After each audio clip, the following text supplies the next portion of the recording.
তো এই আলোচনাটা যারা বিয়ে করছেন রিসেন্ট তাদের কাজে লাগবে, আর যারা করেন নাই করবেন, শীঘ্রই করবেন, এদেরও কাজে লাগবে। আর যারা মুরব্বী অনেক অভিজ্ঞতা ওনাদেরও কাজে লাগবে, ওনারা এটা শুনে নাতি নাত করতে শোনাতে পারবে, ঠিক কিনা? তাহলে কারোরই লস নাই। বিষয় কি? কথা বলে না। দম্পতি বোঝেন? বুঝেন? স্বামী আর স্ত্রী বানায় যেজন মিস্ত্রি, সে বড় আজব কারিগর ও মনরে, সে বড় কঠিন কারিগর, ঠিক কিনা? পৃথিবীর প্রথম দম্পতি হচ্ছে সাইয়েদনা আদম আলাইহিস সালাম আর হাওয়া আলাইহিস সালাম। পৃথিবীর প্রথম স্বামী আদম আলাইহিস সালাম, প্রথম স্ত্রী হাওয়া আলাইহিস সালাম। ওয়া কুলনা ইয়া আদম উসকুন আনতা ওয়া যাওজুকাল জান্নাহ। আল্লাহ বললেন, আদম তুমি আর তোমার জোড়া বা তোমার স্ত্রী দুজনে মিলে জান্নাতে থাকো। তাহলে ওনারা ছিলেন স্বামী আর স্ত্রী, ঠিক কিনা? তাহলে এই দাম্পত্য সম্পর্কটা এটা জান্নাতি সম্পর্ক। কি সম্পর্ক? উত্তর দিতে হবে। দৌলতপুরের ভাইরা রাগ করছেন আমার সাথে? শীত লাগতেছে? উত্তর দেওয়া যাবে আওয়াজ করে? হ্যাঁ, আওয়াজ করে উত্তর দিবেন, মুখে তালা মেরে বসে থাকা যাবে না। তাহলে পৃথিবীর প্রথম স্বামীর নাম কি? আদম আলাইহিস সালাম। পৃথিবীর প্রথম স্ত্রী হাওয়া আলাইহিস সালাম। এই দাম্পত্য সম্পর্কটা বড় মধুর, বড় গভীর, বড্ড ভালোবাসার, ঠিক কিনা? স্বামী আর স্ত্রী, স্বামী আর স্ত্রী, এই সম্পর্কটাকে আল্লাহ তাআলা কোরআনে পোশাকের সাথে তুলনা করেছেন। কিসের সাথে? পোশাক। আরবিতে বলে লিবাস। আরবিতে কি বলে? লিবাস। আল্লাহ বলেছেন, ও নারীরা তোমরা পুরুষদের জন্য পোশাক, আর ও পুরুষেরা তোমরা নারীদের জন্য পোশাক। পড়েন সুবহানাল্লাহ।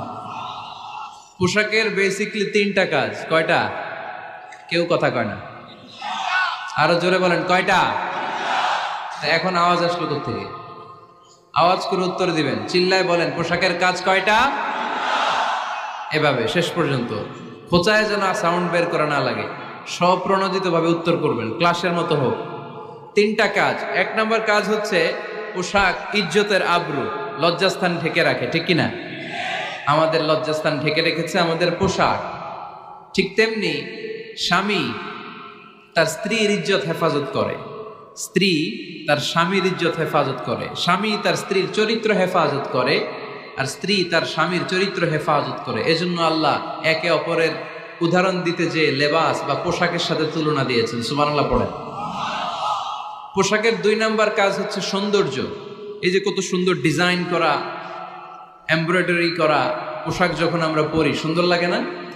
তেমনি পুরুষের চোখে নারী সুন্দর, নারীর চোখে পুরুষ সুন্দর, স্বামীর চোখে স্ত্রী সুন্দর, স্ত্রীর চোখে স্বামী সুন্দর। সুবহানাল্লাহ পড়েন। পোশাকের তিন নাম্বার কাজ হচ্ছে কমফোর্ট, আরাম দেয়া, প্রশান্তি দেয়া। শীতকালে এই যে আমরা ব্লেজার পরেছি, জ্যাকেট পরেছি, অনেকে চাদর গায়ে দিয়েছেন, কেউ মাথায় রুমাল দিয়েছেন, কেউ গলায় মাফলার দিয়েছেন, একটা উষ্ণ উষ্ণ আরাম আছে না নাই? আবার গরমের কালে পাতলা সুতি কটনের কাপড় পরলে একটা আরাম আছে না নাই? তাহলে পোশাক পরলে যেমনি আমাদের দেহ প্রশান্ত হয়, আরাম পাওয়া যায়, তেমনি স্বামী স্ত্রীর স্পর্শ পেলে সে আরাম পায়, তার হৃদয়টা প্রশান্ত করে দেয় কে? আবার স্ত্রী স্বামীর সঙ্গ পেলে তার মধ্যে প্রশান্তি এনে দেয় কে? এজন্য রব্বুল আলামিন বলেন, হুন্না লিবাসুল লাকুম ওয়া আনতুম লিবাসুল লাহুন্না। ও দুনিয়ার নারীরা, তোমরা হলে পুরুষদের জন্য পোশাক, পুরুষ হলো নারীদের জন্য পোশাক। সুবহানাল্লাহ পড়েন।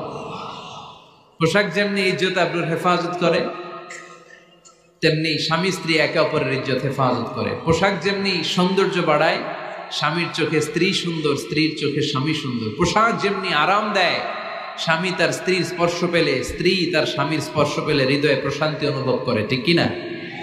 এজন্য দাম্পত্য জীবন, এখানে স্বামীও আছে স্ত্রীও আছে, ইংরেজিতে বলে কাপল, কাপল লাইফ। এই বিশ্ব সভ্যতা নির্মাণে নারী পুরুষ, স্বামী স্ত্রী দুইজনেরই অবদান আছে না নাই? এজন্য সুনানে তিরমিজির বর্ণনায় আল্লাহর হাবিব সাল্লাল্লাহু আলাইহি ওয়াসাল্লাম বললেন, আন-নিসাউ শাকাইকুর রিজাল নারীরা হচ্ছে পুরুষের কাউন্টার পার্ট, নারীরা হচ্ছে পুরুষের পার্টনার, সহকর্মী, সহযোগী। এই বিশ্ব সভ্যতা নির্মাণে শুধু পুরুষদেরই অবদান নাই, নারীদের অবদান আছে না নাই? এজন্য কাজী নজরুল ইসলাম অসাধারণ লিখেছে, এ বিশ্বে যা কিছু মহান চিরকল্যাণকর, অর্ধেক তার করিয়াছে নারী, অর্ধেক তার নর। তার মানে নর নারী, স্বামী স্ত্রী দুইজনেরই অবদান এই মানব সভ্যতায় আছে না নাই? এই সম্পর্কটাকে আল্লাহ লেবাসের সাথে তুলনা করলেন, মেটাফরিক্যালি, রূপক ভাবে আল্লাহ পোশাকের সাথে তুলনা করলেন। পোশাক যেমনি গায়ের সাথে লেগে থাকে, পোশাক যেমনি চামড়ার সাথে মিশে থাকে, স্বামী স্ত্রীর সম্পর্কটাও এরকম, একাকার, মিলেমিশে, ভালোবেসে একাকার।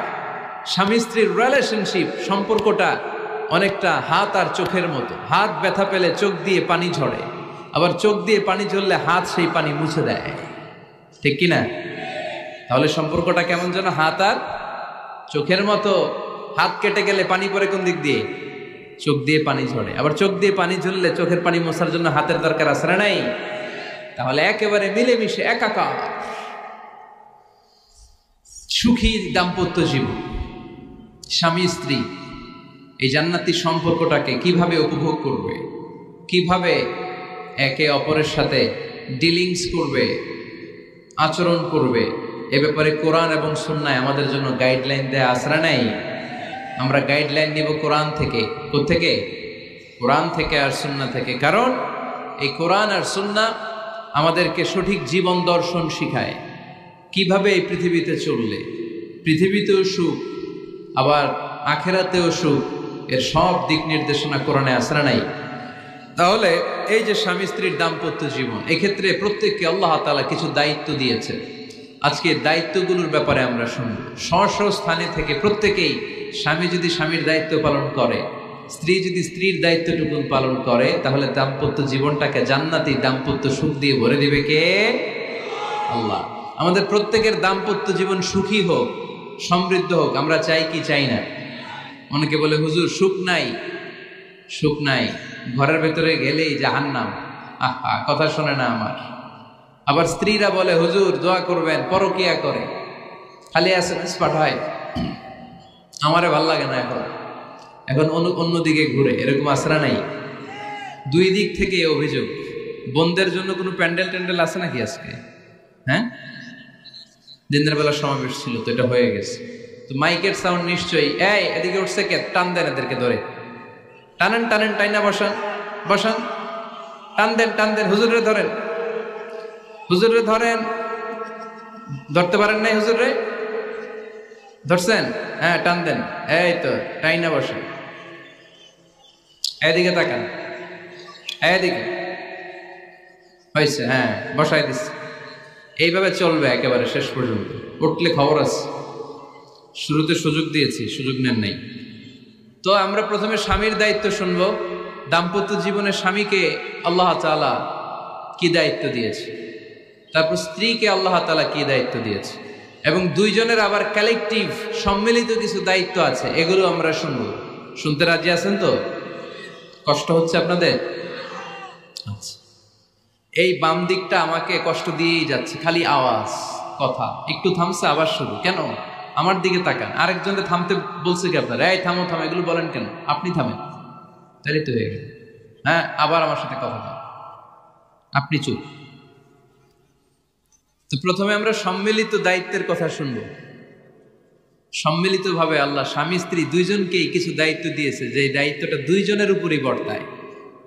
এরপরে শুনবো স্বামীকে আল্লাহ কিছু দায়িত্ব দিয়েছে, এটা শুনবো। এরপরে স্ত্রীকে কিছু দায়িত্ব দিয়েছে। আল্লাহর কসম, এই দায়িত্বগুলো যদি স্বামী স্ত্রী সম্মিলিতভাবে পালন করে, এক একটা ঘরকে আল্লাহ জান্নাতি পরিবার বানায় দিবে, সুখী সমৃদ্ধ জান্নাতি দম্পতি বানায় দিবে। এরকম দাম্পত্য জীবন, সুখময় দাম্পত্য জীবন আমাদের হোক। আমরা চাই কি চাই না? চাই।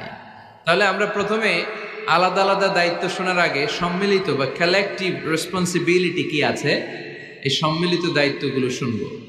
স্বামী স্ত্রীর দুইজনের কাঁধেই বর্তায় এরকম প্রথম দায়িত্ব হচ্ছে স্যাক্রিফাইস। দাম্পত্য জীবনের আসল খেলাটা হচ্ছে স্যাক্রিফাইসের খেলা। কিসের খেলা? স্যাক্রিফাইস। এটা লাগবে। আমার বোনেরা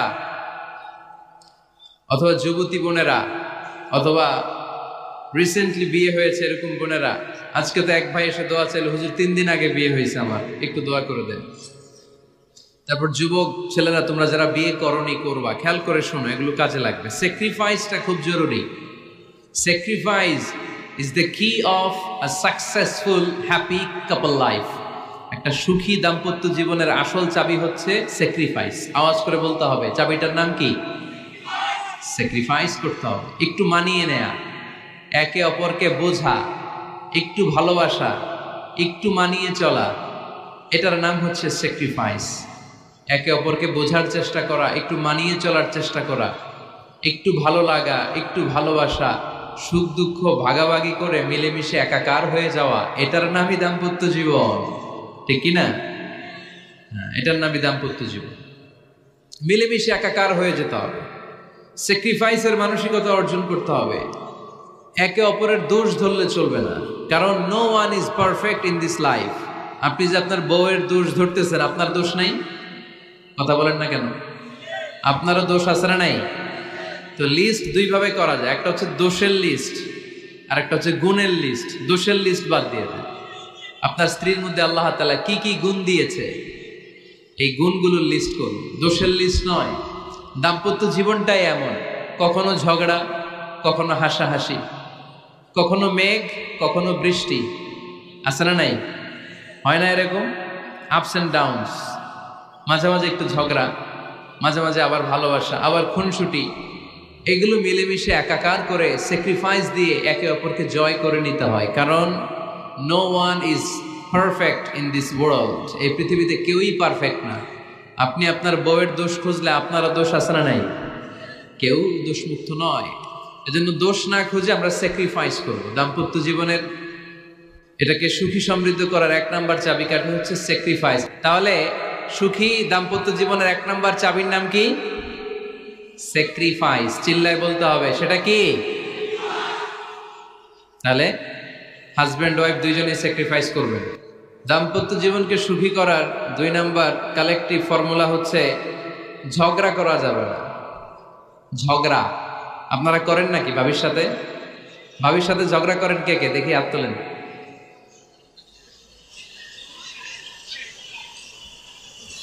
এদিকে সব আল্লাহর ওলি, এরা ঝগড়া টগড়া করে না। আপনি করেন? এই সাহসী সন্তান আছে কিছু, মাশাআল্লাহ। ঠিক আছে, বেশি করেন না আবার।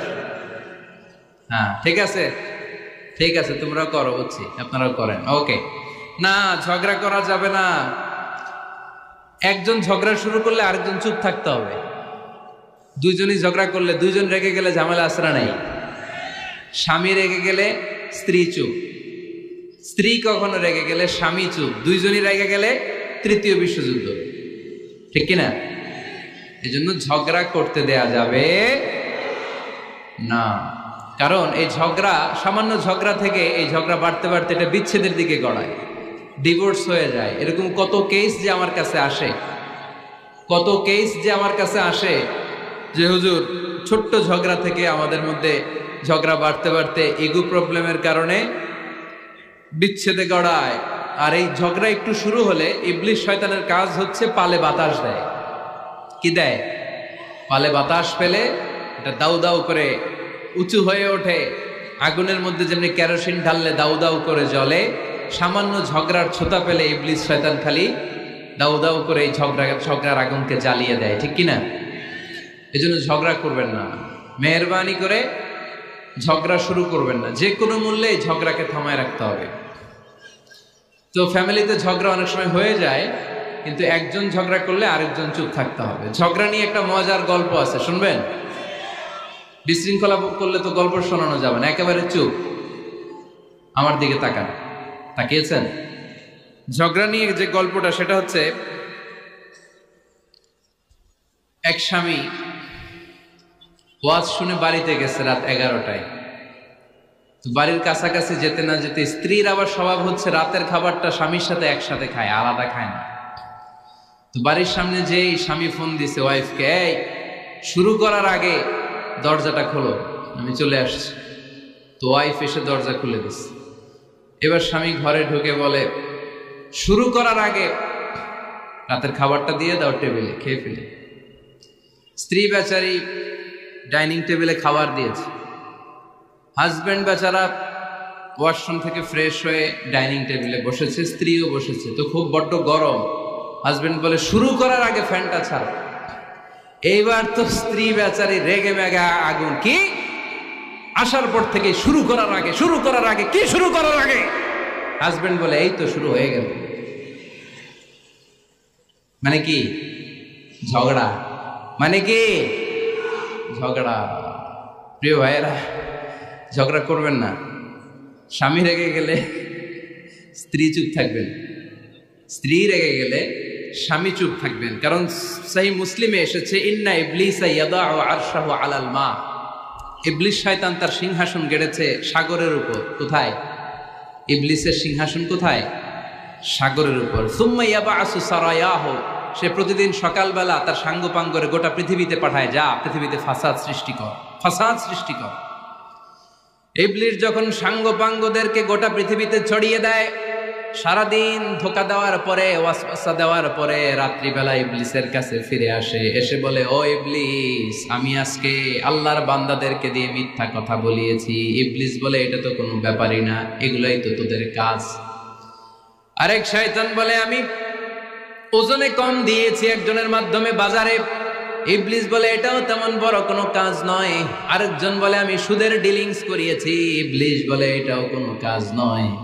আরেক শয়তান বলে, আমি মদের আড্ডাখানায় নিয়ে মসজিদে যেতে নিয়েছিল, সেখান থেকে সরিয়ে মদের আড্ডাখানায় আল্লাহর বান্দাদেরকে নিয়েছি। ইবলিস বলে, এইটাও তেমন বড় কোনো কাজ নয়। আরেক শয়তান এসে বলে, মা তারাকতুহু হাত্তা ফাররাকতু বাইনাহু ওয়া বাইনা ইমরাআতিহি, আমি এক আল্লাহর বান্দার সাথে বান্দির ঝগড়া লাগিয়ে ঝগড়া করাতে করাতে তালাক পর্যন্ত নিয়ে গিয়েছি। মা তারাকতুহু হাত্তা ফাররাকতু বাইনাহু ওয়া বাইনা ইমরাআতিহি, আমি এক ইমানদার পরিবারকে ধ্বংসের শেষ প্রান্তে নিয়ে গিয়েছি। সামান্য ঝগড়ার পরে আমি ওয়াসওয়াসা দিতে দিতে ঝগড়া বাড়াতে বাড়াতে তালাক পর্যন্ত নিয়েছি। ইবলিস বলে, শাবাশ, তুই তো কাজের মতো কাজ করেছিস, আমার কাছে আয়, আমার কাঁধে ওঠ। ইবলিস তখন ওই শয়তানকে কাঁধে নিয়ে নাচতে শুরু করে। নাউজুবিল্লাহ পড়বেন না? এজন্য ইমানদারদের সংসার ভেঙে খান খান হোক, এটা হলে ইবলিস খুশি, আর ইমানদারের পরিবার টিকে থাকলে আমার আল্লাহ খুশি। আমরা কার খুশি চাই? এজন্য শয়তানরে খুশি হতে দেওয়া যাবে না। ইমানদারদের পরিবারগুলো ঝগড়ার মাধ্যমে ভেঙে যাক, সব সময় শয়তানের মিশন এটা। আর ইমানদারদের পরিবারগুলো টিকে থাক, এটা আমার আল্লাহ সব সময় চায়। সুবহানাল্লাহ পড়েন। এজন্য দৌলতপুরের ভাইরা ঝগড়া করবেন না। ঝগড়া কিন্তু নবী রাসূলদের পরিবারেও ছিল, আল্লাহ রাসূল সাল্লাল্লাহু আলাইহি ওয়াসাল্লামের পরিবারেও ঝগড়া ছিল। এটা স্বাভাবিক। দাম্পত্য জীবনের খুব সিম্পল ইস্যু। একজন রাগ করলে আরেকজন থেমে যাবে। পারবেন? কি হলো, পারবেন না? আল্লাহর হাবিব সাল্লাল্লাহু আলাইহি ওয়াসাল্লামের সাথে আম্মা জান আয়েশার ঝগড়া হতো। মজার একটা হাদিস শুনে, সহিহ বুখারীর হাদিস, মুসনাদে আহমদ ইবনে হাম্বলও এসেছে এই হাদিসটা। আম্মা জান আয়েশার সাথে ঝগড়ার পর আম্মা জান আয়েশাও রাগ, আল্লাহ রাসূল সাল্লাল্লাহু আলাইহি ওয়াসাল্লামও রাগ। এখন রাগ মিটানোর দরকার আছে না নাই? আল্লাহ রাসূল সাল্লাল্লাহু আলাইহি ওয়াসাল্লাম বললেন, আয়েশা চলো মিটমাট করে ফেলি। সুবহানাল্লাহ কইবেন না? চলো মিটমাট করি। মিটমাটের জন্য ওমর রে ডাকি। আম্মা জান আয়েশা বলে, না, ওমর গলিব, ওমর খুব মেজাজওয়ালা, আমার ডর লাগে। তোমার আব্বারে ডাকি। আব্বারে ডাকেন। আব্বারে ডাকেন। খুশি হয়ে গেছেন আম্মা জান আয়েশা রাদিয়াল্লাহু আনহা। আবু বকর রাদিয়াল্লাহু চলে আসলেন, দাঁড়ালেন। এবার বিষ্ণু সাল্লাল্লাহু আলাইহি ওয়াসাল্লাম বললেন, তাতাকাল্লিমিন আও আতাকাল্লাম, কি ঘটছে আমাদের মাঝে, তুমি বলবা না আমি বলবো? আম্মা জান আয়েশা বললেন, তাতাকাল্লামু আনতা ওয়ালা তাকুল ইল্লা হাক্কান, আপনিই বলেন, তবে সত্য ছাড়া মিথ্যা বলেন না। আবু বকর রাদিয়াল্লাহু তাআলা আনহু শুনে রেগে গেলেন, কি এ কেমন কথা তোমার? নবীকে উদ্দেশ্য করে তুমি বলছো সত্য ছাড়া মিথ্যা বলবেন না, নবী কখনো মিথ্যা বলবে নাকি? রেগে মেয়ের গায়ে মেরেছে এক চোর খেয়ে আম্মা জান আয়েশা উল্টে পড়ে গেলেন। সাইয়েদানা আবু বকর রাদিয়াল্লাহু তাআলা আনহু রেগে গড়গড় করতে লাগলেন, আবার মারার জন্য উদ্যত হলেন। আম্মা জান আয়েশা রাদিয়াল্লাহু তাআলা আনহু বাঁচার জন্য এবার বিশ্বনবীর পিছনে যে আশ্রয় নিলেন। সুবহানাল্লাহ পড়বেন না? বিশ্বনবী সাইয়েদানা আবু বকরের সামনে দুই হাত মেলে ভেবে দাঁড়িয়ে গেলেন। আল্লাহর হাবিব যখন আম্মা জান আয়েশাকে বাঁচানোর জন্য দুই হাত উঁচু করে দাঁড়িয়ে গেলেন, সাইয়েদানা আবু বকর থেমে গেলেন। সাইয়েদানা আবু বকর এই পরিস্থিতি দেখে ঘর থেকে বের হয়ে ঘরের বাইরে দাঁড়ালেন। এবার আল্লাহ রাসূল সাল্লাল্লাহু আলাইহি ওয়াসাল্লাম আম্মা জান আয়েশাকে তুললেন, বললেন, ইয়া আয়েশা কাইফা রাআইতিনি আনকাসতুকি মিনার রাজুল, দেখলা নাকি কেমন করে আমি তোমার বাবার হাত থেকে তোমারে বাঁচালাম। আজকে আমি যদি সামনে দাঁড়িয়ে না বাঁচাতাম, তোমার বাবা তোমারে একেবারে মেরেই ফেলতো। সুবহানাল্লাহ পড়ে। দেখছো আয়েশা, আমি বাঁচাইলাম তোমারে, আমার সাথে ঝগড়া করো, আমি বাঁচাইলাম। এই কথা শুনে আম্মা জান আয়েশা রাদিয়াল্লাহু তাআলা লজ্জায় পড়ে হেসে দিলেন। সুবহানাল্লাহ পড়বেন না? এত আস্তে সুবহানাল্লাহ। লজ্জায় হেসে দিলেন। বিষ্ণু ঈসা ইসলাম এবার হেসে দিলেন। দুইজনের হাসাহাসি শুনে বাইরে থেকে আবু বকর রাদিয়াল্লাহু তাআলা আনহু হাসির আওয়াজ শুনে অবাক, কিরে এতক্ষণ যুদ্ধ, এখন আবার হাসি কেন? হাসে দেখার জন্য সাইয়েদনা আবু বকর রাদিয়াল্লাহু তাআলা আনহু ঘরের ভেতরে ঢুকলেন। ঢুকে দেখেন আম্মা জান আয়েশাও হাসে, বিশ্বনবীও হাসে, সাইয়েদনা আবু বকর হেসে দিলেন। আরশের উপর থেকে খুশি হয়ে গেলেন কে? এবার সাইয়েদনা আবু বকর বলেন, ইয়া রাসূলুল্লাহ, ইয়া হাবিবাল্লাহ, আশরিকানি ফি সিলমিকুমা কামা আশরাকতুমানি ফি হারবিকুমা। নবী গো, আপনাদের দুইজনের মধ্যে যুদ্ধ লাগলে যেমনি মিটমাট করার জন্য আপনি আমারে ডাকেন, আপনাদের এই আনন্দ গণ মুহূর্তগুলোতে শরীক হওয়ার জন্য মাঝে মাঝে আমারে ডাইকে। সুবহানাল্লাহ পড়ো। আপনাদের মধ্যে যুদ্ধ লাগলে সন্ধি করার জন্য যেমনি আমারে ডাকেন, আপনারা যখন আনন্দ ঘন পরিবেশ এরকম খুনসুটি করেন, হাসাহাসিতে মেতে ওঠেন, তখন একটু আমারে রাইখেন। সুবহানাল্লাহ পড়বেন না? দেখেন আল্লাহ রাসূল সাল্লাল্লাহু আলাইহি ওয়াসাল্লাম পৃথিবীর সবচেয়ে শ্রেষ্ঠতম মানুষ, উনাদের পরিবারেও ঝগড়া হতো, কিন্তু এই ঝগড়া কোনোদিন তালাক পর্যন্ত গিয়েছে? কথা বলেন না কেন? আল্লাহর হাবিব সাল্লাল্লাহু আলাইহি ওয়াসাল্লাম তার কোন স্ত্রীকে তালাক দিয়েছেন? প্রায় আম্মা জান আয়েশার সাথে রাগারাগি হতো। আল্লাহর হাবিব সাল্লাল্লাহু আলাইহি ওয়াসাল্লাম বলতেন, আয়েশা কখন তুমি রেগে থাকো সেটাও আমি জানি, কখন তুমি আমার উপর খুশি থাকো সেটাও আমি জানি। ইয়া আয়েশা ইন্নী লা আ'লামু ইযা কুনতি আন্নী রাদিয়া ওয়া ইযা কুনতি আলাইয়া গাদবা। আয়েশা কখন রেগে থাকো তাও বুঝি, কখন খুশি থাকো তাও বুঝি। আম্মা জান আয়েশা বললেন, ইয়া রাসূলুল্লাহ, কেমনে বোঝেন? বিষ্ণুই বললেন, তোমার দোয়ার বাক্যগুলো শোনো বুঝি। যখন তুমি আমার উপরে খুশি থাকো তখন দোয়ার সময় তুমি এভাবে বলো, ওয়া রাব্বি মুহাম্মদ, ও মুহাম্মাদের রব, আপনি আমাদের সব গুনাহ মাফ করে দেন। আর যখন তুমি আমার উপর রেগে থাকো তখন তুমি মুনাজাতের সময় বলো, ওয়া রাব্বি ইব্রাহিম, ইব্রাহিমের রব, আপনি আমাদেরকে ক্ষমা করে দেন। তার মানে যখন তুমি রেগে থাকো তখন দোয়ার সময় আমার নামটা মুখে নিতে চাও না। সুবহানাল্লাহ পড়েন। তখন তুমি দোয়ার সময় অন্য নবীর নাম নাও। আম্মা জান আয়েশা বললেন, ইয়া রাসূলুল্লাহ, মা আহাজুরু ইল্লা ইসমাক, আমি তো শুধু নামটাই সরাই, আমার মুখ থেকে কেবল আপনার নামটাই সরায় রাখি, আমার হৃদয় থেকে কখনো আপনারে সরাতে পারি না। আমার হৃদয় জুড়ে আপনি, মা আহাজুরু ইল্লা ইসমাক, নবী হে, আমি শুধু দোয়ার সময় রাগের মাথায় আপনার নামটা বাদ দেই, হৃদয় থেকে তো আপনারে বাদ দিতে পারি না। সুবহানাল্লাহ বলবেন না? তার মানে নবীদের ফ্যামিলি তো ঝগড়া এগুলো হতো, কিন্তু এটা তালাক পর্যন্ত গড়াতো না, ঠিক কিনা? তাহলে এখন থেকে আমাদের এই স্লোগান নিতে হবে যে ঝগড়া করলেও আমরা ডিভোর্সের দিকে যাব না। পারা যাবে? আর একজন রেগে গেলে আরেকজনকে চুপ থাকতে হবে। ভাবি রেগে গেলে আপনি চুপ, পারবেন? পারবেন না? ইনশাআল্লাহ। এই যারা বিয়ে করে না এরা ইনশাআল্লাহ, আর বাকিরা চুপচাপ। আওয়াজ করে পড়েন না ইনশাআল্লাহ। তাহলে প্রথমে স্যাক্রিফাইস, তারপর ঝগড়া করা যাবে না। 3 নাম্বার, দাম্পত্য জীবনের কোনো গোপন কথা অন্যের কাছে শেয়ার করা যাবে না। হাদিসে এসেছে, এটাকে বলা হয়েছে আ'যামুল আমানা, এটা সবচেয়ে বড় আমানত। যারা দাম্পত্য জীবনের একান্ত বিষয় কারোর সাথে শেয়ার করে তারা সবচেয়ে বড় কবিরা গুনাহ করে। আশারুন নাস বলেছেন বিশ্বনবী এদেরকে, সবচেয়ে নিকৃষ্ট মানুষ। ইয়াউমাল কিয়ামাতি মানজিলাতান, আল্লাহর কাছে কিয়ামতের দিন সবচাইতে নিকৃষ্ট হয়ে দাঁড়াবে ওই দম্পতি, ওই নারী কিংবা ওই পুরুষ, তুফদি ইলা যাওজিহি ওয়া ইউফদি ইলা যাওজিহা সুম্মা ইউনশিরু সিররাহা। তারা একান্ত সময়ে ফিজিক্যাল ইন্টিমেসিতে যা করে এটা পরে মানুষের কাছে বলে বেড়ায়, এরকম আছে না নাই? খবরদার, এটা বড় কবিরা গুনাহ। অনেক বোনরা একসাথে হলে দাম্পত্য জীবনের বিভিন্ন গোপন বিষয় নিয়ে কথা বলে, আছে না নাই? অনেক পুরুষরা একে অপরের সাথে, বন্ধুদের সাথে বিভিন্ন বিষয় নিয়ে শেয়ার করে, এটা এমন ওইটা এমন, এগুলো বলা যাবে? আসিবাউ হারাম। দাম্পত্য জীবনের সব বিষয়, স্বামীর সব বিষয় স্ত্রীর কাছে আমানত, স্ত্রীর সব বিষয় স্বামীর কাছে আমানত রেখেছে কে? দাম্পত্য জীবনের এই প্রাইভেট লাইফের কোনো কিছু কিয়ামত পর্যন্ত অন্যের কাছে প্রকাশ করাকে হারাম ঘোষণা করে দিয়েছে কে? এজন্য খবরদার আমার বোনেরা, একসাথে মহিলারা হলে পেটের কথা পিঠের কথা সব বের করে দেয়, আসরা নাই কিছু থাকে না, সব বের হয়ে যায়। খবরদার, সব বললেও দাম্পত্য জীবনের কোনো কথা শেয়ার করা যাবে। আমার ভাইয়েরা খবরদার, আপনাদের দাম্পত্য জীবনের কোনো কথা আপনার বন্ধুর সাথে শেয়ার করতে পারবেন না। এগুলো ফ্যামিলি শান্তি নষ্ট করে, দাম্পত্য জীবনের সুখকে নষ্ট করে। তাহলে 3 নাম্বার, প্রাইভেসি বজায় রাখবেন, এটা দুজনেরই দায়িত্ব। 4 নাম্বার, অহেতুক সন্দেহ পরিহার করুন।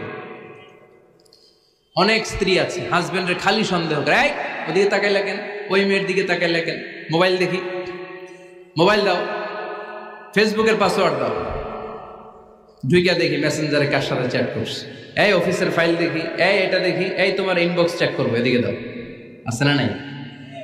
এই সন্দেহ ঘরটারে জাহান্নামের টুকরা বানিয়ে ছেড়েছে। অহেতুক সন্দেহ করবেন না। আবার ভাইরা ভাবিদেরকে অহেতুক সন্দেহ করবেন, এই ওদিকে গেলা কেন, ওদিকে তাকাইলা কেন, এটা করলা কেন, ওইটা করলা কেন, দেখি তোমার মোবাইল, তোমার মোবাইলের গ্যালারি দেখি, লক করে রাখছো কেন, লক খোলো, আছে না নাই? অহেতুক সন্দেহ ফ্যামিলিটারে জাহান্নামের টুকরা বানিয়ে দেয়। হ্যাঁ, ভ্যালিড কোনো অপরাধ যদি স্বামী করে ফেলে, ভ্যালিড কোনো অপরাধ যদি স্ত্রী করে ফেলে, পরকীয়ার কোনো বিষয় যদি প্রমাণিত হয়, বসেন, কনসাল্ট করেন, একে অপরের সাথে কথা বলেন, জিজ্ঞেস করেন। কিন্তু অহেতুক, আমি অনেক ফ্যামিলি এরকম দেখেছি, আমার কিছু বন্ধুকেও আমি দেখেছি যে এদের অবস্থা খুব খারাপ, খালি সন্দেহ করে, আছে না নাই? সন্দেহের রোগটা বড় রোগ, এই রোগ থেকে বেরিয়ে আসতে হবে, অহেতুক সন্দেহ করা যাবে না। 5 নাম্বার, হাজব্যান্ড ওয়াইফের দায়িত্ব হচ্ছে একে অপরের সহযোগী হতে হবে, সহকর্মী। আল্লাহর জান্নাত পাওয়ার ক্ষেত্রে একে অপরের সহযোগী। আপনি একা জান্নাতে যাবেন, ভাবি জাহান্নামে, এটা আপনি চান?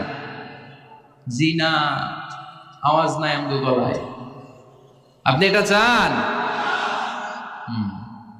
ভাবি একা জান্নাতে যাবে, আপনি যাবেন না, এটা ভাবি চায়? চায় না। তাহলে গেলে একসাথেই যান না, একসাথেই যান, একসাথেই যাবেন, আলাদা না। এজন্য আল্লাহর আনুগত্যে, আল্লাহর ইবাদতে, দাম্পত্য জীবনে একে অপরের সহযোগী হতে হবে। স্বামী ভুল করলে স্ত্রী সুন্দর করে শুধরে দিবে, স্ত্রী ভুল করলে স্বামী শুধরে দিবে। ফজরের সময় স্ত্রী হাজবেন্ডকে ডেকে দিবে, উঠতে না চাইলে ঠান্ডা পানির ছিটা দিবে। কারণ জান্নাতে একা যাওয়া যাবে না, গেলে দুইজনই যাবে, কথা কয় না? দুইজনেই জান্নাতে যাওয়ার দরকার আছে না নাই? যত বেশি আপনারা আল্লাহর আনুগত্যে আগাতে পারবেন, তত আপনাদের মহাব্বত বাড়ায় দিবে কে? এই যে হাজবেন্ড ওয়াইফের ভালোবাসাটাকে বলে লাভ পিরামিড। কি pyramid? Love pyramid, like triangle, ত্রিভুজ আকৃতির। হাজবেন্ড ওয়াইফের ভালোবাসাটা ত্রিভুজ আকৃতির। The closer the couple comes to Allah, the closer they comes to each other. Husband wife যত বেশি আল্লাহর কাছে যাবে, তারা নিজেরাও নিজেদের তত কাছে যাবে। হাজবেন্ড ওয়াইফ আল্লাহর সম্পর্ক থেকে যত দূরে সরে যাবে, তারা নিজেরাও নিজেদের থেকে তত দূরে সরে যাবে, ঠিক কিনা? ত্রিভুজ চিনেন আপনারা? হ্যাঁ, এই জিওয়, কয়েকজন জিওয়, আপনারা ত্রিভুজ চিনেন না? চিনি, জিওয়, ঠিক আছে। ত্রিভুজের কয় কোণা? হ্যাঁ, 3 কোণা। এই যে এরকম লাভ পিরামিড, 3 কোণা। এই উপরের কোণায় আল্লাহর অবস্থান, আর এই কোণায় স্বামী, এই কোণায় স্ত্রী। তো তারা আল্লাহর দিকে যত যাবে, নিজেরাও তত কাছে যাবে। আর তারা আল্লাহর সম্পর্ক থেকে যত দূরে চলে যাবে, নিজেদের মধ্যে দূরত্ব বাড়তে থাকবে, ঠিক কিনা? পিরামিডটা বুঝতে পারছেন? ত্রিভুজ আকৃতির সম্পর্কটা লাভ পিরামিড এরকম, 3 কোণা। উপরের কোণায় থাকে আল্লাহ, এদিকে স্বামী, এদিকে স্ত্রী। তারা যদি আল্লাহর কাছে উভয়ে যেতে চায়, উভয়ে কাছাকাছি আসতেছে না? কথা বলেন না কেন? আর আল্লাহর আনুগত্য ইবাদত থেকে দুজন যদি দূরে সরে যায়, তাহলে দুজনের দূরত্ব বাড়িয়ে দেয় কে? এজন্য স্বামী হবে স্ত্রীর সহযোগী, সহকর্মী। নামাজের সময় একে অপরকে ডেকে দিবেন, মোবাইলে অ্যালার্ম দিয়ে রাখবেন, স্বামী স্ত্রীর ডাকেন, স্ত্রী স্বামীরে ডাকেন, স্বামী স্ত্রীকে কোরআন তেলাওয়াত শোনাবেন, স্ত্রী স্বামীরে কোরআন তেলাওয়াত শোনাবেন। ফ্যামিলিটারে জান্নাতি ফ্যামিলি বানায় দিবে কে? তাহলে এই 5টার দায়িত্ব কালেকটিভ রেসপন্সিবিলিটি, স্বামীর উপরও বর্তায়, স্ত্রীর উপরও বর্তায়। এগুলো মেনে চললে দাম্পত্য জীবন সুখকর করে দিবে কে? মনোযোগ আছে? কষ্ট হচ্ছে? এবার আমরা হাজবেন্ডের দায়িত্ব শুনব। হাজবেন্ডের প্রথম দায়িত্ব হচ্ছে, হাজবেন্ড হচ্ছে caretaker of the family, incharge, protector. আর রিজালু কাওয়ামুনা আলান নিসা। আল্লাহ বললেন স্বামী হলো তার স্ত্রীর ইনচার্জ, প্রোটেক্টর, স্ত্রীকে সুরক্ষা দিবে, স্ত্রীকে টেক কেয়ার করবে, স্ত্রীর দায়িত্বে থাকবে। এই দাম্পত্য জীবনের দুইজনের সংসারকে, সংসারের মধ্যে স্বামীকে দায়িত্বশীল বানিয়েছে কে? পুরুষ দায়িত্বশীল। পুরুষ কখনো নারীর ক্ষতি করে না, সুপুরুষ নারীর ক্ষতি করে না, ঠিক কিনা? গোটা পুরুষ সমাজ নারী সমাজের সুরক্ষা দিবে। যেগুলো নারীকে একান্তে পেলে রেপ করে, এই যে ঢাকা বিশ্ববিদ্যালয়ে একটা রেপের ঘটনা ঘটছে না, যে এই বেয়াদবটা এই কাজ করেছে, এটা কি পুরুষ না কুপুরুষ? এটা কি সুপুরুষ না কুপুরুষ? সুপুরুষ নারীর প্রোটেকশন দেয়, নারীর টেক কেয়ার করে, তার ইনচার্জ, তার দায়িত্বশীল। দাম্পত্য জীবনে অর্থনৈতিক যত দায় দায়িত্ব আছে সব আল্লাহ তাআলা পুরুষের কাঁধে দিয়েছে। কার কাঁধে? এই দাম্পত্য লাইফে নারীর কোনো অর্থনৈতিক দায় দায়িত্ব নারীর কাঁধে আল্লাহ দেয় নাই। এজন্য সব অর্থনৈতিক দায়িত্ব পুরুষের ঘাড়ে। 4টা অর্থনৈতিক দায়িত্ব আছে। পুরুষ নারীকে মহারণা দিবে, পুরুষ নারীকে খাবারের ব্যবস্থা করবে, পুরুষ নারীকে পোশাকের ব্যবস্থা করবে, পুরুষ নারীর জন্য রেসিডেন্সিয়াল ব্যবস্থা করবে, ঠিক কিনা? وآتوا النساء صدقاتهن نحلة فإن طبن لكم عن شيء منه نفسا فكلوه هنيئا مريئا। সুবহানাল্লাহ পড়ে। সব স্বামীদেরকে আল্লাহ ডেকে বললেন, ও স্বামীরা শোনো শোনো, বিয়ের পর সাথে সাথে স্ত্রীর কাছে তুমি মোহরানা আদায় করে দাও। মোহর দেয়া নফল নাকি ফরজ? জোরে বলেন। তোমরা কি দাও? সিলটি পুলা মোহরানা দাও? হ্যাঁ, মোহরানা দিতায় নাকি যৌতুক খাইতা? খিতা করতা? হ্যাঁ, কি দিব? মোহরানা দিব। মোহরানা দেয়াকে ফরজ করেছে কে? আল্লাহ। তো মোহর দিতে টাকা লাগে না? টাকার দায়িত্ব পুরুষের ঘাড়ে দিছে কে? 2 নাম্বার দায়িত্ব, আলাল মাউলুদি লাহু রিজকুহুন্না ওয়া কিসওয়াতুহুন্না বিল মা'রুফ। স্বামী স্ত্রীর জন্য খাদ্যের ব্যবস্থা করবে, পোশাকের ব্যবস্থা করবে। 3 নাম্বার, ওয়াসকিনুহুন্না মিন হাইসু সাকানতুম মিন ওয়াজদিকুম। নিজের সামর্থ্যের মধ্যে থেকে স্ত্রীর জন্য রেসিডেন্সিয়াল একটা এরিয়ার ব্যবস্থা করে দিবে। সুবহানাল্লাহ পড়ো। তাহলে অর্থনৈতিক দায়িত্বের মধ্যে 4টা: মোহরানা দেয়া, মিলস খাবারের ব্যবস্থা করা, মানে ফুডিং অ্যান্ড ক্লোথিং, পোশাকের ব্যবস্থা করা, সর্বশেষ রেসিডেন্সিয়াল ব্যবস্থা করা। এই যে অর্থনৈতিক সব দায়িত্ব, খরচ যেখানেই আছে, সব দায়িত্বগুলো পুরুষের কাঁধে দিল কে? চিল্লায় বলেন কে? খরচের সবকিছু আল্লাহ তাআলা পুরুষের কাঁধে দিয়েছে। এটা হচ্ছে পুরুষের ফিনান্সিয়াল দায়িত্ব। এবার দাম্পত্য জীবনে পুরুষের নন ফিনান্সিয়াল কিছু দায়িত্ব আল্লাহ তাআলা দিয়েছে, এগুলো আমরা শুনি। এদিকে ওঠাওটি করলেন কে কে দেখি? আটকান, এদেরকে আটকান, ধরেন ধরেন, এদেরকে ধরেন। হ্যাঁ, কে হইছে? শেষ করে দিব তো? খিতা হইতা? হ্যাঁ, জোরে মাতো। চলবে চলবে? হ্যাঁ, তাকবীর পড়েন তো দেখি, যারা চলবে বলতেছেন লিল্লাহি তাকবীর।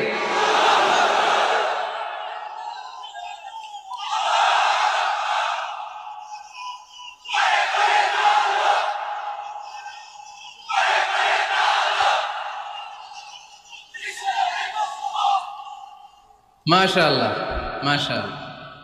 এবার দাম্পত্য জীবনে নন ফিনান্সিয়াল পুরুষের যে দায়িত্ব আছে সেটা আমরা শুনবো। 1 নাম্বার দায়িত্ব হচ্ছে স্বামীর উচিত স্ত্রীর সাথে ভালো আচরণ করা। ভালো আচরণ করেন তো আপনারা? জি হয়। এই শুধু উনি করে, বাকিরা খিতা কর্তা, মারামারি কর্তা নেই, খিতা কর্তা। হ্যাঁ, সালাম দিবেন, স্ত্রীকে কি দিবেন? আল্লাহ বললেন, ওয়া আশিরুহুন্না বিল মা'রুফ। স্ত্রীর সাথে কোমল ভাষায়, ভালো শব্দে, ভালো বাক্যে ভালো কথা বলো। স্ত্রীর সাথে খারাপ আচরণ করো না। স্ত্রীকে দেখলে তুমি মুচকি হাসি দাও। অনেক স্বামী আছে কখনো স্ত্রীকে দেখলে মুচকি হাসি দেয় না, চেহারাটা বাংলা পাসের মতো এরকম করে রাখে, আছে না নাই? দৌলতপুরের লোকের অবশ্য অনেক ভালো, এই যে সবার মুখে হাসি, মুচকি হাসি। হাসেন তো, মুচকি হাসি দেন তো একটা। আওয়াজ করলে মুচকি হাসি হয় নাকি? এটা মুচকি হাসি, দাঁত দেখা যাবে না, সাউন্ড হবে না, শুধু এখানে একটু এক চিলতে হাসির একটা ঝলক করবে, এটার বলে মুচকি হাসি। কানা রাসূলুল্লাহ সাল্লাল্লাহু আলাইহি ওয়াসাল্লাম আকসারু তাবাসসুমান, আল্লাহর হাবিব সাল্লাল্লাহু আলাইহি ওয়াসাল্লাম সব সময় মুচকি হাসতেন। অনেকে আছে চেহারা গোমরা করে রাখে, জীবনেও হাসে না, এরকম আছে না নাই? দেখছেন এরকম আছে? এই এলাকায় তো নাই না? আছে। হাসবেন, হাসবেন। মুচকি হাসতে পয়সা লাগে না, পয়সা লাগে? এজন্য হাসবেন। আল্লাহর হাবিব সাল্লাল্লাহু আলাইহি ওয়াসাল্লাম বলেছেন ফাস্তাউসু বিন-নিসাই খায়রা, নারীর সাথে ভালো আচরণ করো। নারীদেরকে বাঁকা পাঁজরের হাড় দিয়ে তৈরি করা হয়েছে। এই হাড়কে সোজা করতে গেলে ভেঙে যাবে, রেখে দিলে বাঁকাই থেকে যাবে। তো কি করতে হবে? ফাস্তাউসু বিন-নিসাই খায়রা, কোমল আচরণ করো। আবার আল্লাহর হাবিব সাল্লাল্লাহু আলাইহি ওয়াসাল্লাম বললেন রিফকাম বিল কাওয়ারিদ, নারীদেরকে কাচের তৈজসপত্র বাসনের সাথে, গ্লাসের সাথে আল্লাহর হাবিব সাল্লাল্লাহু আলাইহি ওয়াসাল্লাম তুলনা করলেন। কাচের তৈজসপত্র, কাচের গ্লাস, কাচের প্লেট যেমনি আস্তে তুলতে হয়, আস্তে রাখতে হয়, নারীদের সাথে এরকম কোমল আচরণ করার আদেশ দিয়েছে কে? কাচের গ্লাস, তৈজসপত্র, জগ কিভাবে রাখেন আপনারা? খুব জোরে এরকম থপাস করে নাকি? উঠানোর সময় থপাস করে উঠান? খুব স্মুথলি এটা ধরতে হয়, স্মুথলি এটা রাখতে হয়। তেমনি নারীদের সাথেও স্মুথলি আচরণ করবে। নারীদেরকে যত আপনি কোমল মোলায়েম ভাষায় কথা বলতে পারবেন, তারা তত আপনার কথা শুনবে। যত সুন্দর সুন্দর কথা, নারীকে, স্ত্রীকে বলবেন তুমি আমার সব, তুমি আমার কৈতরী,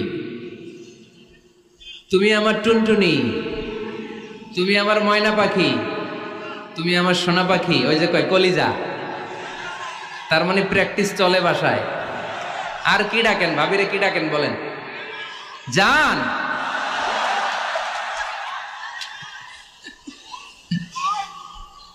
জান ডাকেন। আর ভাবি কি ডাকে আপনাদেরকে?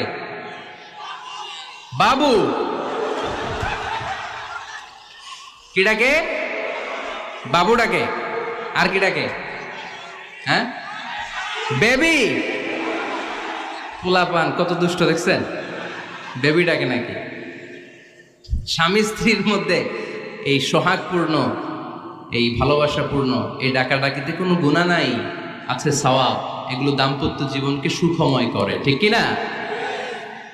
তাহলে স্ত্রীদের সাথে কোমল আচরণ করতে হবে, 1 নাম্বার দায়িত্ব। 2 নাম্বার দায়িত্ব, স্ত্রীর সেক্সুয়াল ডিজায়ারকে ফুলফিল করতে হবে। সেন্সিটিভ, যেগুলো ব্যাখ্যা করে বোঝানো কঠিন। আপনারা বুঝবেন যারা ম্যাচিউরড, মোর দেন 18 ইয়ার্স, যারা 18+ যাদের বয়স, সেক্সুয়াল ডিজায়ার ফুলফিল করা হাদিসে এসেছে, এটা স্বামীর দায়িত্ব। ফিজিক্যাল ইন্টিমেসির সময় নিজের ডিজায়ার ফুলফিল হলেই কুইট না করা, সময় দেয়া, এটা আবশ্যক। এই বিষয়েও প্রত্যেক স্বামীর খেয়াল রাখা দরকার। সংক্ষেপে শেষ করে দিলাম। 3 নাম্বার, স্ত্রীর ব্যক্তিগত বৈধ কাজে স্বাধীনতা দিতে হবে স্বামীর। অনেক স্বামী এই ছোট্ট বিষয় নিয়ে মারামারি লাগায় ফেলে ঘরে। স্ত্রীর ব্যক্তিগত বৈধ যে চয়েস, এটাতে আপনি স্বাধীনতা দিবেন। স্ত্রীর মনে চায় রান্না বান্না শিখতে, আপনি বললেন তুমি কম্পিউটার শিখো, কিলাকিলি আছে না নাই? স্ত্রীর মনে চায় কাঁথা সেলাই শিখতে, নকশি কাঁথা, আপনি বললেন না তুমি ল্যাঙ্গুয়েজ শিখো, ঝামেলা আছে না নাই? না, প্রত্যেকের আলাদা ব্যক্তিগত রুচি, চাহিদা, মতামতের গুরুত্ব আছে না নাই? এজন্য প্রত্যেক স্বামীর উচিত স্ত্রীর বৈধ ব্যক্তিগত যে কাজ, অবৈধগুলা না। আবার স্ত্রী বলল যে জি বাংলা দেখবো, তুমি একটা টিভি নিয়ে আসো, আনা যাবে? কথা বলেন। স্ত্রী বলল চলো পহেলা বৈশাখে আমরা নাচানাচি করব, তুমি আর আমি মিলে, এটা মানা যাবে না। স্ত্রীর ব্যক্তিগত বৈধ কাজের স্বাধীনতা দেয়া। আম্মা জান আয়েশা রাদিয়াল্লাহু তাআলা আনহা বলেন, ওয়া কানা লি সাওয়াহিবু ইয়ালআবনা মাই, বুখারীর বর্ণনা। আমি যখন আল্লাহর হাবিব সাল্লাল্লাহু আলাইহি ওয়াসাল্লামের বাড়িতে বউ হয়ে আসলাম, আমার কিছু খেলার সাথী ছিল। আমি কাপড় দিয়ে পুতুল বানাতাম আর ঘোড়া বানাতাম, এগুলো দিয়ে খেলতাম। আমার সাথীরা আসলে রাসূল সাল্লাল্লাহু আলাইহি ওয়াসাল্লাম ঘরের পর্দা নামিয়ে দিয়ে আমার জন্য ঘরটা ছেড়ে দিত। সুবহানাল্লাহ কইতে পারলেন না?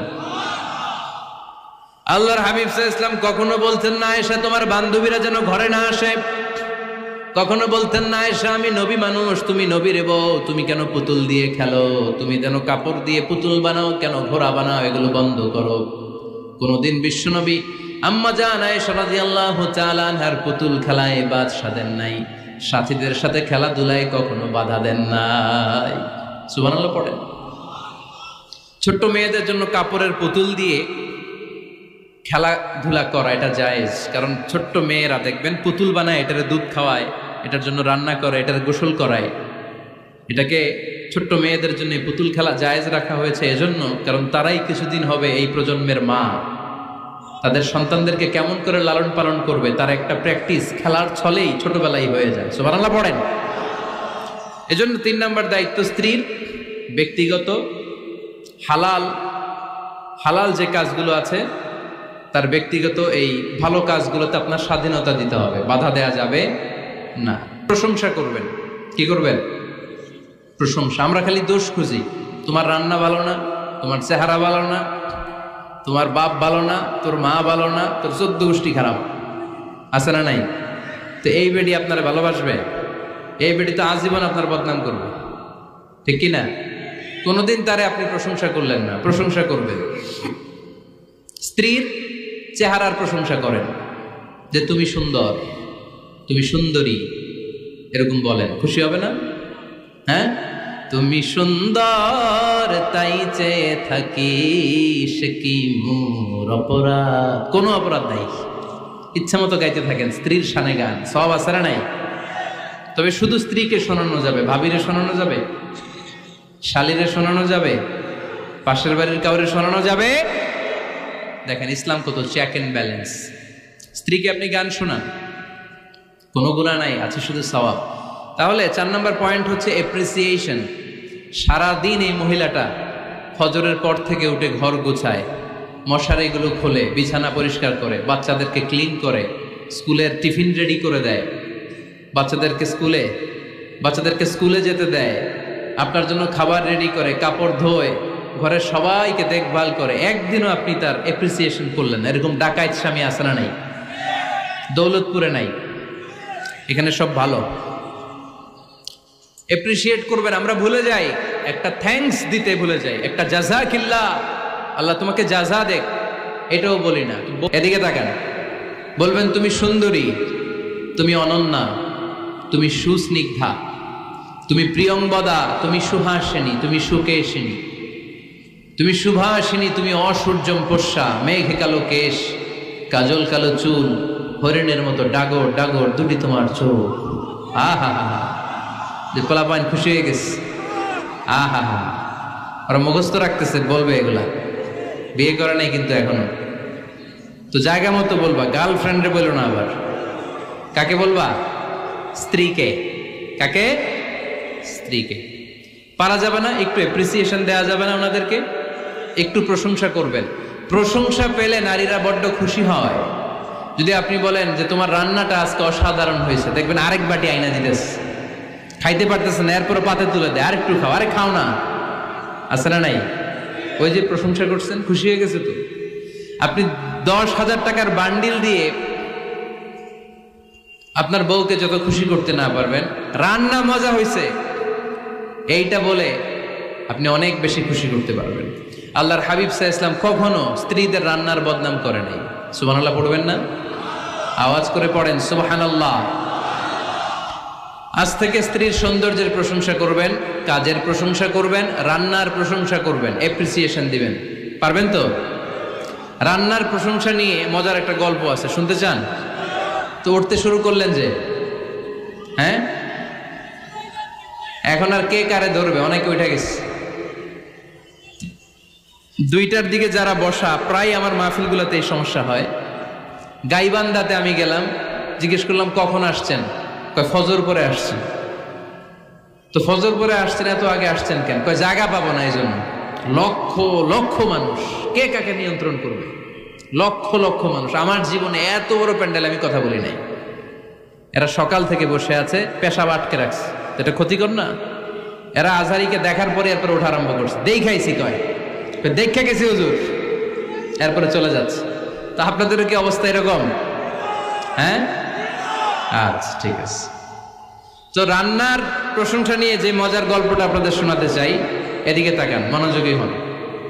আমার ওয়াজ শুনে এক লোক মনে মনে নিয়ত করছে যে আয় রে, জীবনে তো রান্নার প্রশংসা করলাম না, আজকে রান্নার প্রশংসা করব। তো মাহফিল শেষে বাসায় গেছে, স্ত্রী তাকে খাবার দিয়েছে, স্বামী খাবার খায় আর মিটি মিটি হাসে। স্ত্রী বলে, এই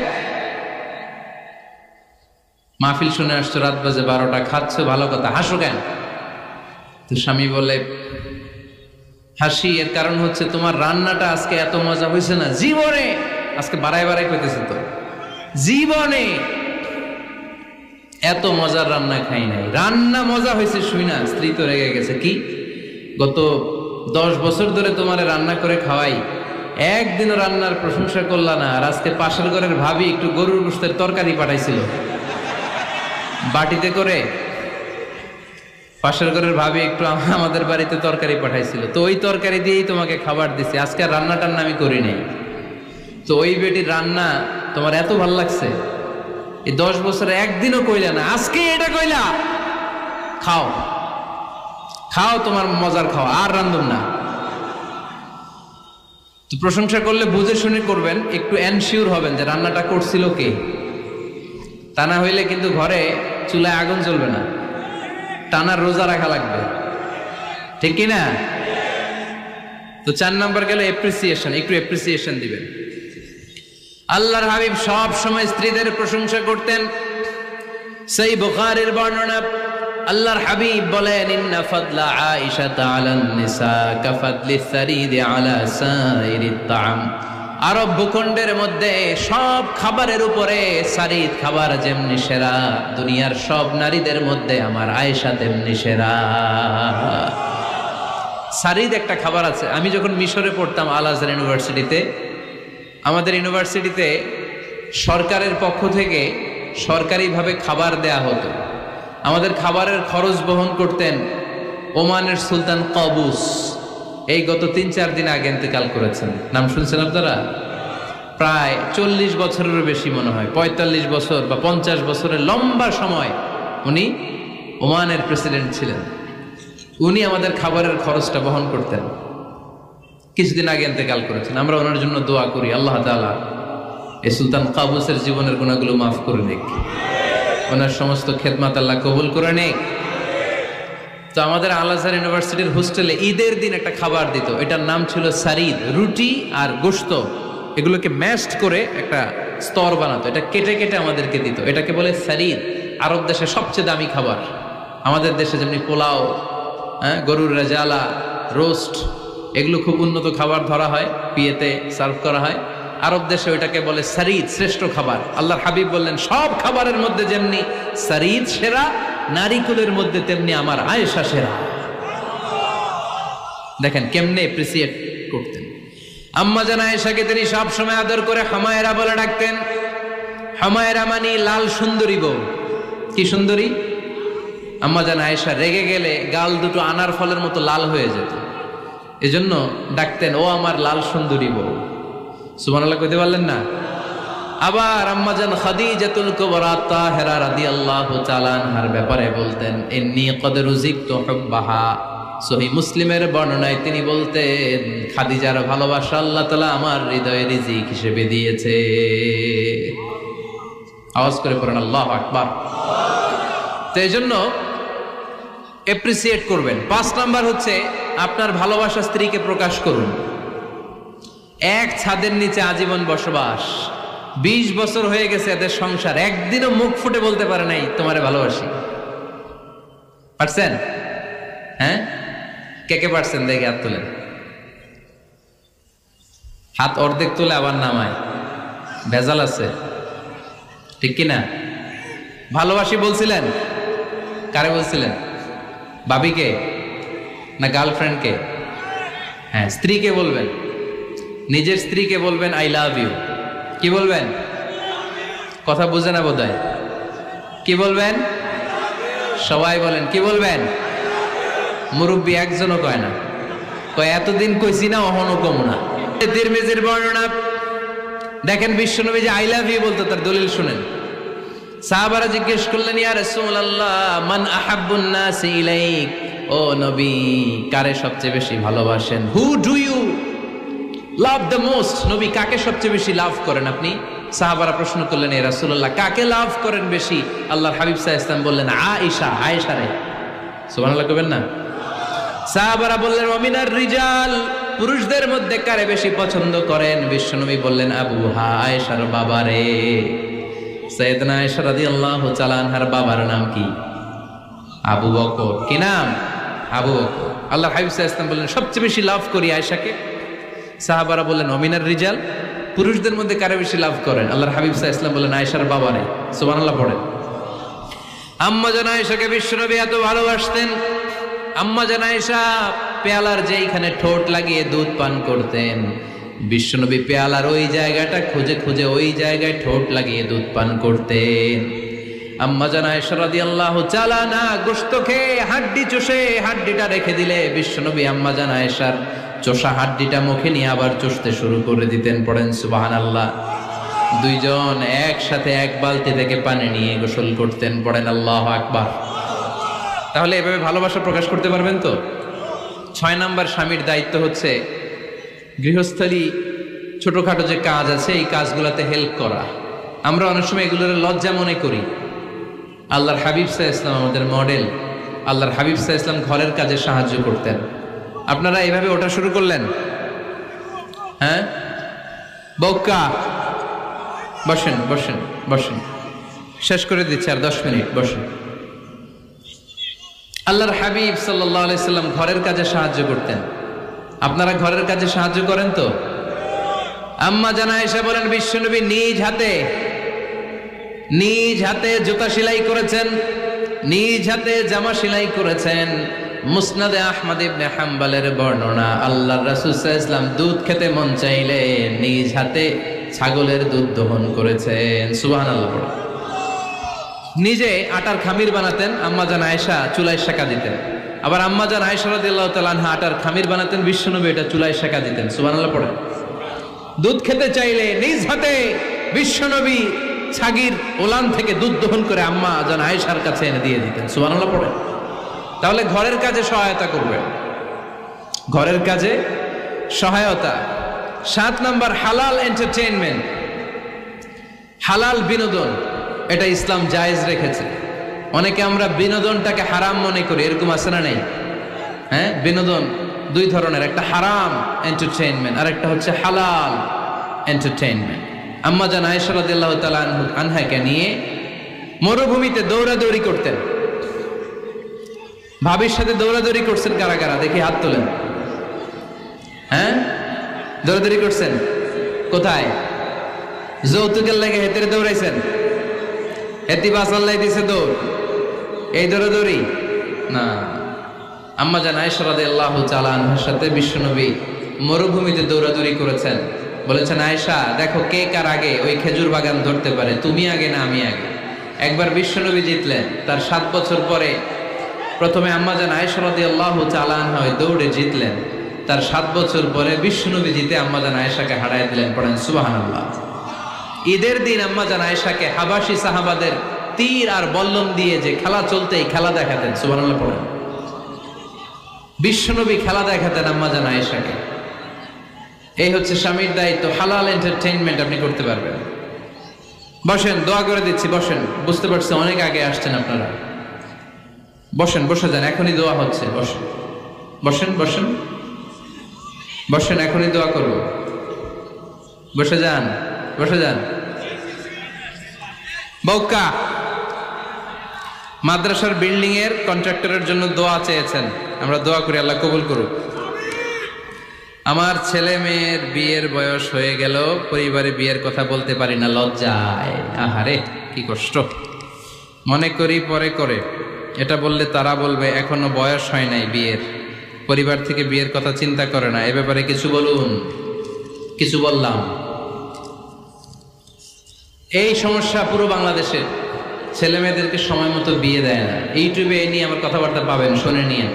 ছেলের বাবা মেয়ের বাবাদেরকে বলি, ছেলে মেয়েরা উপযুক্ত হলে বিয়ে দিয়ে দেন। বিয়ে না দিলে যৌবনের তাড়নায় যত পাপ করবে, এই পাপগুলো মা বাবার কাঁধেও আছড়া নেই। আচ্ছা, 8 নাম্বার স্বামীর দায়িত্ব হচ্ছে, স্বামীর দায়িত্ব বলেই এখন দোয়া। স্ত্রীর মতামতের গুরুত্ব দিবেন। অনেক স্বামী আছে বাজার করতে গেলে নিজের যেটা মন চায় ওইটাই কিনে, আসরা নাই? নিজে গরু খাবে, খাসি খাবে, খালি ওইটাই কিনে। আপনার বউ হয়তো পছন্দ করে আচার, পছন্দ করে জলপাই, আমড়া, এগুলো আনে না, আসরা নাই? খোঁজ খবর নিবে। অনেকে ফ্ল্যাট কিনতে মনে চায়, হুট করে কিনে ফেলে না। ভাবিরে জিজ্ঞেস করবেন কোন দিকে কিনলে ভালো হয়, ওয়াশরুমটা কোন দিকে দিতে হবে, কিচেনটা কোন দিকে দিলে সুবিধা, জানালাগুলো কোথায় দিলে সুবিধা, এগুলো সব ডিসাইড করে নেবেন। এই কারণেই দাম্পত্য জীবনে সুখ নাই। 9 নাম্বার, একসাথে সময় কাটাবেন। 6 মাসের বেশি কোনো লোক তার স্ত্রীর অনুমতি ছাড়া বাইরে যে প্রবাস জীবন কাটাতে পারবে না। এদেশের অনেক লোক প্রবাসের সময় কাটায়। 6 মাসের বেশি স্ত্রীকে রেখে দিয়ে কোনো হাজব্যান্ড বিদেশে থাকতে পারবে না। সিলেটিরা লন্ডনে থাকে, 6 মাস পরেই আসতে হবে, ঠিক কিনা? সর্বশেষ কথা হচ্ছে, স্ত্রীর জন্য দোয়া করবেন। স্বামীর পক্ষ থেকে স্ত্রীর জন্য দোয়া, এটার গুরুত্ব আছে না নাই? বিশ্বনবী তার স্ত্রীর জন্য দোয়া করতেন। স্ত্রীর জন্য দোয়া করবেন, রব্বানা হাব লানা মিন আজওয়াজিনা ওয়া যুররিয়াতিনা কুররাতা আ'য়ুন ওয়াজআলনা লিল মুত্তাকিনা ইমামা। ও আল্লাহ, আমার স্ত্রীদেরকে, আমার সন্তানদেরকে আমার চক্ষু শীতলকারী বানিয়ে দেন। পড়েন আমিন। আল্লাহ আমার স্ত্রীকে এমন বানান, স্ত্রীকে দেখলেই যেন আমার হৃদয়টা প্রশান্ত হয়, আমার চোখ যেন জড়িয়ে যায়। এই 10টা দায়িত্ব স্বামীর সুখী দাম্পত্য জীবনের জন্য। স্ত্রীর দায়িত্ব আজকে বলার সুযোগ হলো না, অন্য কোথাও অন্য কোনো মাহফিলে এই বিষয় নিয়ে আলোচনা করব, যে একটা সুখী দাম্পত্য জীবনের জন্য স্ত্রীকে আল্লাহ কি দায়িত্ব দিয়েছে। এই দায়িত্বগুলো আপনারা ইউটিউব থেকে শুনে নেবেন। আপনারা সবাই ভালো থাকুন, সুস্থ থাকুন, সুন্দর থাকুন।